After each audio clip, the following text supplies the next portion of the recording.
Hello everyone, today's video will be about the video game industry, its history, the way it works, problems and solutions to those problems.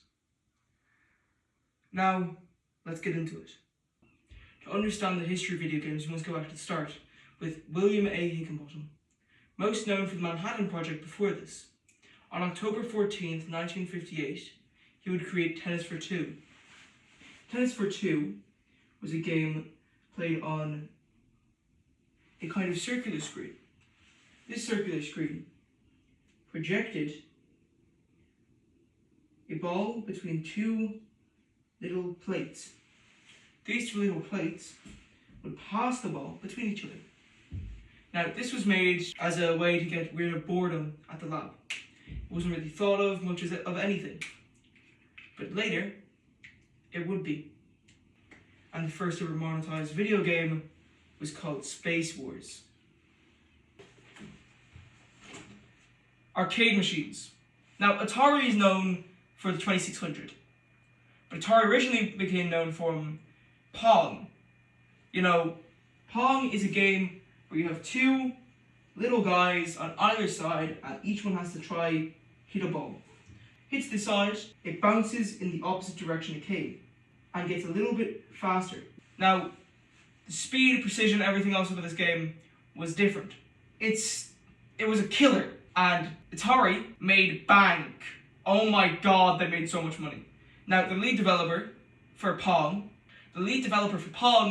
was named Nolan Buswell.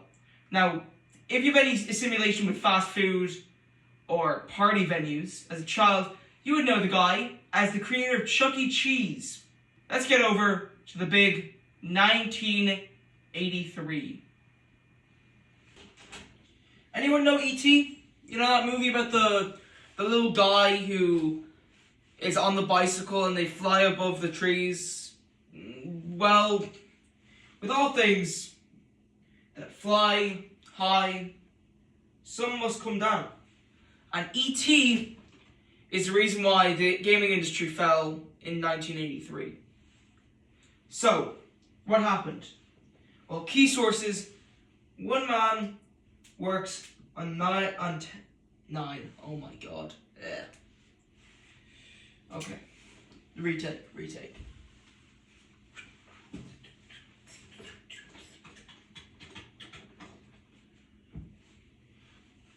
Industry case study.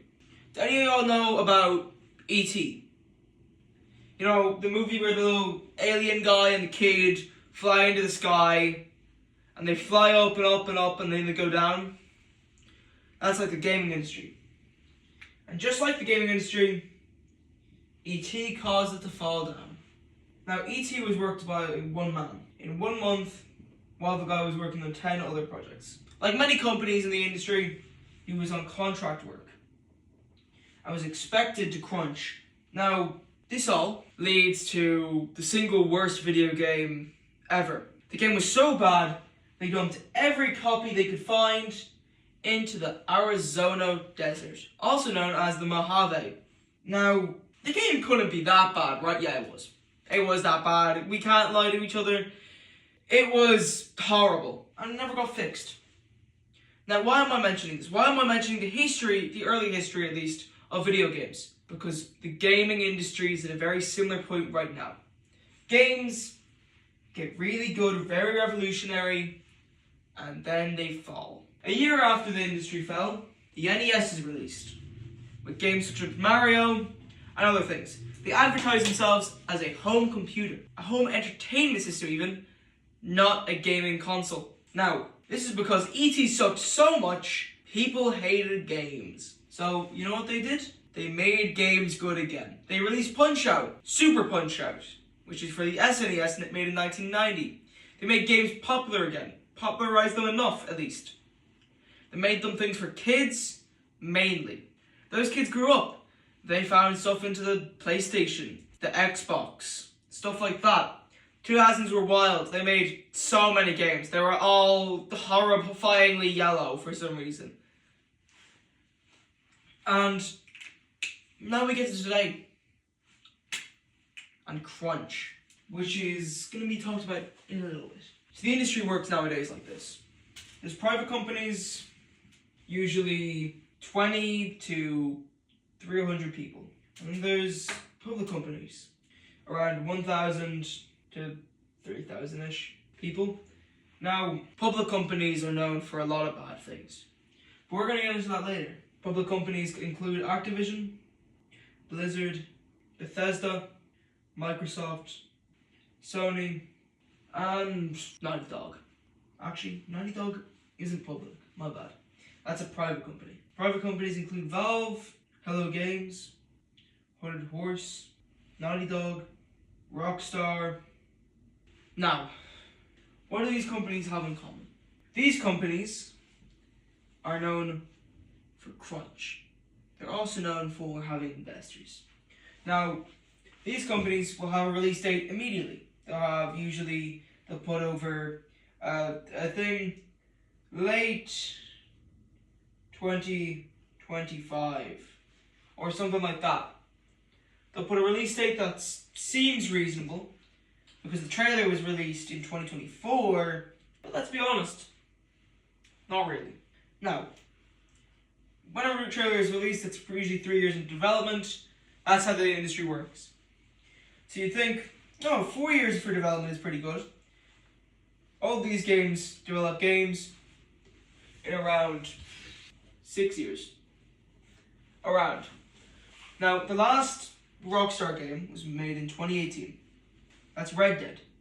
Now, Red Dead is known for being very good. It's a very good game, and 2018 was, oh my god, it was 7 years ago. So, something like GTA 6 would have been in development for at least 8 years, because they developed the games a year before they released another game to be on track. Valve develops a game every 10 years. Hello Games, probably the quickest ones. They've developed a game every year and then stopped developing games recently, mainly to try to focus on No Man's Sky for the last 6 years.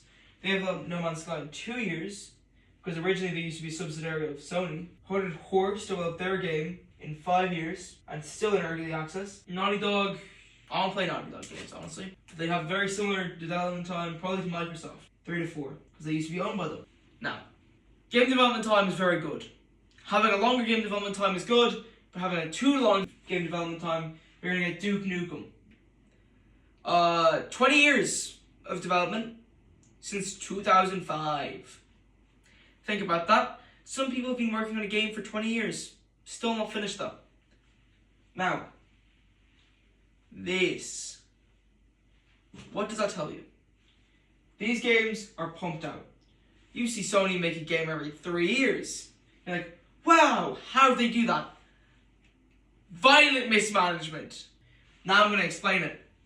Crunch is when you work excessively. You know when you have a project due and it's like a day before the project and you need to do it? That's crunch. Crunch is excessive. Now, crunch culture pollutes the industry. Crunch culture is 16-hour workdays minimum. Think about that. Every day. Not even a Sunday, not even anything else. Every day. That's some Sheen workhouse hours. That's some, like, Albanian prison hours. Like, that's some I'm here against my will hours. A minimum of 16 hours. And it's not enforced. No. You'll just get fired if you don't work it. So, they say, oh, but we don't do crunch. But come on. Video games is like, you ever heard of the duck and the golden egg? The industry is like a duck and a golden egg. Explained by the man who made the Halo music for every Halo game. And also, the jingle for,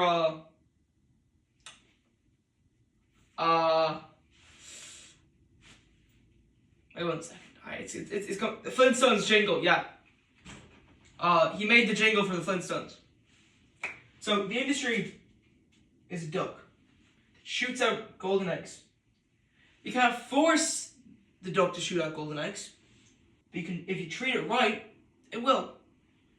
But if you cut the yolk open, you still get the egg. You won't get any more. Now, this analogy is great. It shows, don't overwork your people. Oh my God.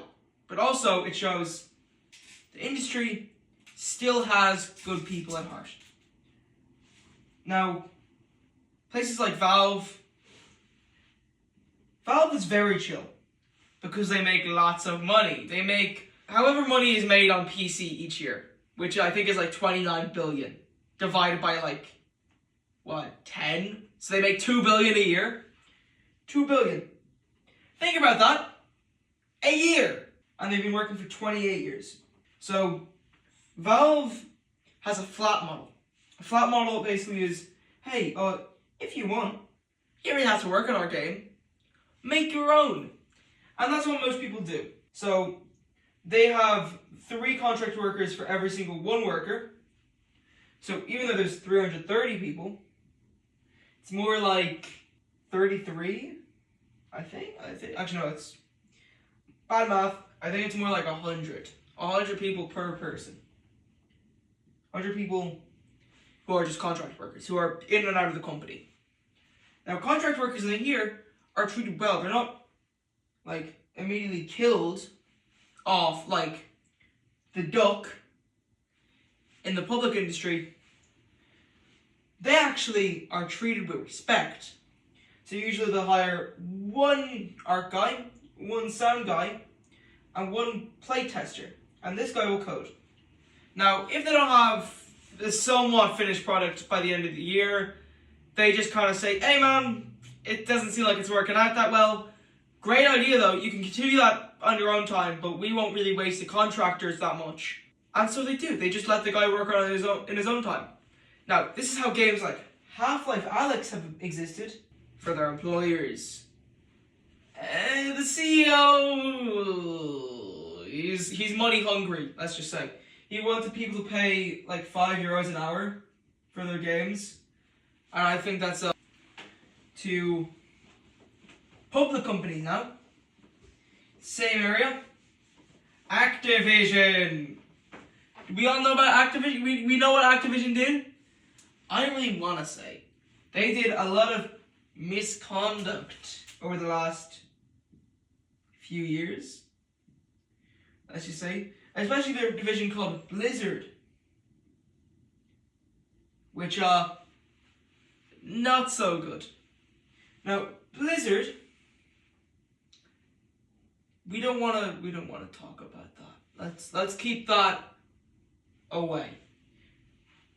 So we're not going to talk about Blizzard, but let's just say a lot of the characters and a lot of the people got fired at Blizzard. Now, misconduct. To show the misconduct, there was a €63 million lawsuit that went through fully, and the CEO got fired for it. Now, this is just Blizzard. Let's look at From Software. Now, you're about to see one of the worst pays ever. So let's just forget about everything else. Let's look at the normal pay rate. Do you think €5 an hour? Come on, bud. Per hour is a good pay? That roughly translates to 500 yen for this company. Do you think that's a good pay? Do you think the duck is being nurtured? No. No, you're not. Now, €500 per hour. Let's time that by the usual workday for these guys, which is 12 hours. Yeah, they're a little nicer with their times. Still €5 an hour. Let's underline that. Let me go grab my calculator.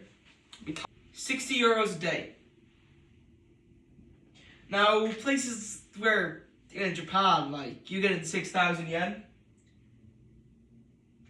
is a pretty good salary, because they don't have the kind of horrid inflation we do.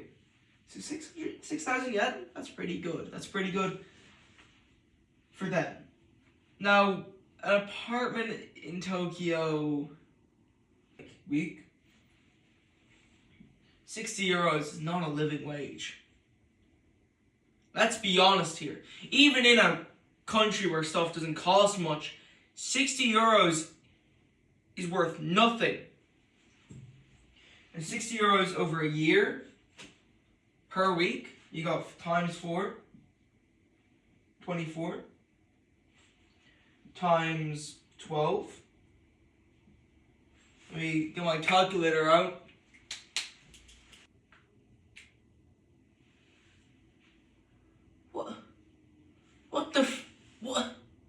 What? Imagine you work 16 hours a day for 365 days and you only get paid 2,000 euro. Lack of money.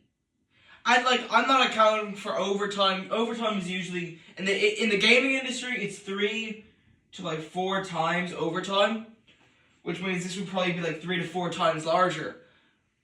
But that still doesn't make a difference. 6K and 8K a year are still not good enough. I'm sorry, but come on. We're not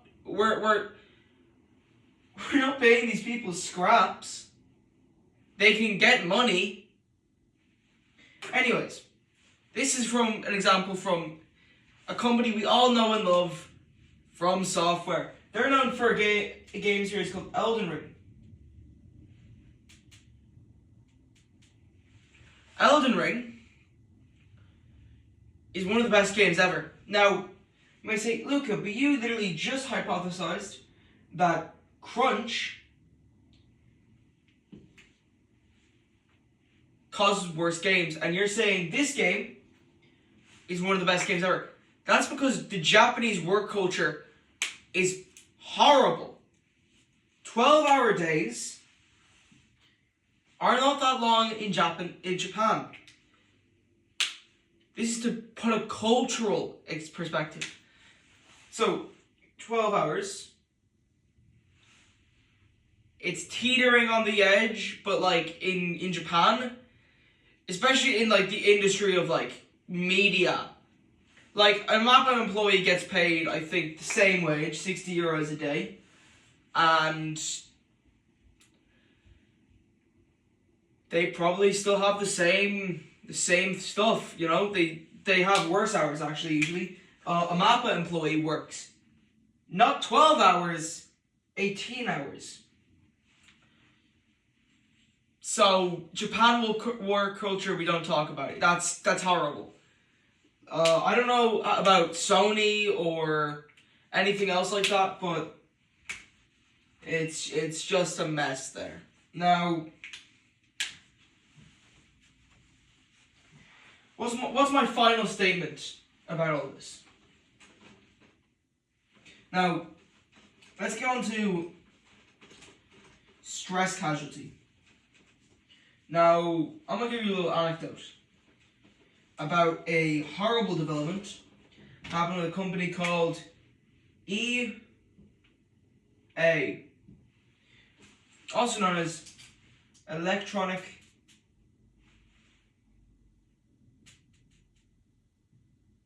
Arts.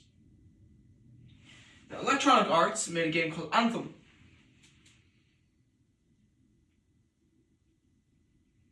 Anthem had a development time of 12 months. And by we're in development time, I'm in crunch time. So this is where all the major development happens. So crunch time, 12 months, around 1 year. Actually, it is literally just 1 year. 1 year to make and develop a whole game on crunch time. Now, you may think, but you said most game companies do 4 years. EA is different. They're a yearly release cycle kind of game. It's yearly. You know, FIFA, MLB, NBA. Even these two are under 2K. They're also owned. 2K is owned by EA. So, just to put that into perspective. So they had 1 year of crunch. For the entire year, they worked 18 to 20 hours per day. That's, at the very least, if they lived in the office, 4 to 6 hours of sleep. Holy hell. Jesus. That is inhumane. Now, the people got 3 to 4 times in bonuses, and since it's an American company, they probably got paid $60K plus like 10, 12 hours worth of bonuses for the entire thing, for the year. But to talk about this, we need to talk about stress casualty. Now, stress casualty is, well, in war, it's early onset PTSD. So, now, stress casualties are not good. This term has been around for hundreds of years, around 117, I think, the writing of this video. And this is caused by your brain having so much work to do and such little sleep that it just turns off. It just goes bleh. And you can't really do much when your brain's all bleh. So they fire you usually. You'll go on a holiday somewhere and just won't come back. This happened a lot during Anthem's development. Anthem's development was messy, hazy, and most people didn't even get paid at the end of the year. EA got sued. So the process is still going on, surprisingly, because EA's lawyers have continuously denied and tried stopping this lawsuit, even though it's completely within the employees' rights to get them. And, you know, a company doesn't want to lose money. But also, this is negligent, and this should never be repeated. This whole thing right here is horrible. You can't say, oh, but EA didn't realize how bad it. They knew. Managers were defensive at the least and would fire you if you talk bad to them at the most. Now, this is a little bit of a touchy subject, so I'm going to put a little bit of a warning here. A lot of people during this development had lost relationships, family, and everything. A lot of them, from one article, state a few of them didn't come back because they were sent to mental hospitals. Now those people never recovered. They're never going to recover because they have PTSD. They're probably never going to work again, and it's mainly EA's fault because they were negligent. Because this culture we have around deadlines, and this culture we have around getting stuff done on a certain date, and that crunch, because games are getting bigger and we're not giving each other more time, we're giving each other less time, and this crunch is killing people. It's killing people, it's doing horrible things, and we're not doing anything about it. However, weirdly enough, as I've explained before, this doesn't happen in smaller companies. This is mainly because the company can't just replace the employee. In a company of 4,000 people, let's say one has a mental breakdown and can't return back to the job. Alright, 3,999.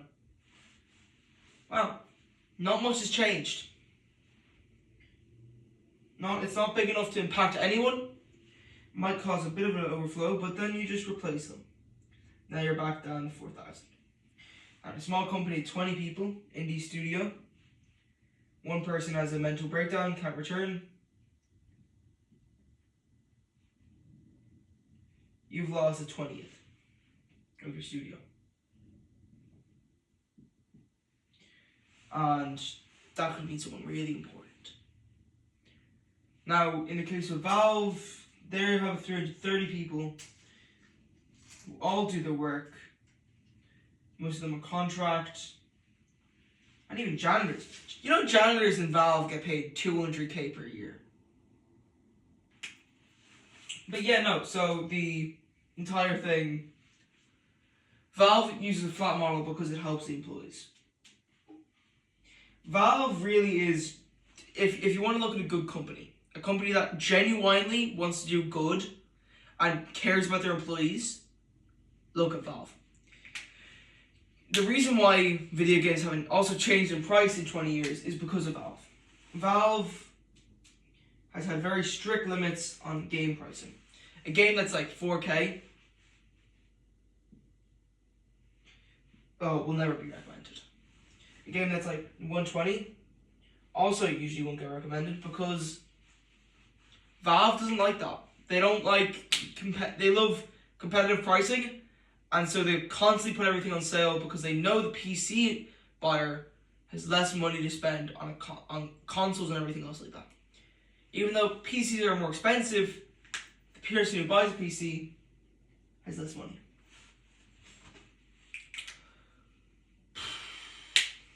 My closing statement is that from what I can tell and what I've researched, the gaming industry would be better if it was completely privatized down to the single last man. Because corporations cause severe oversight and severe lack of awareness to a person.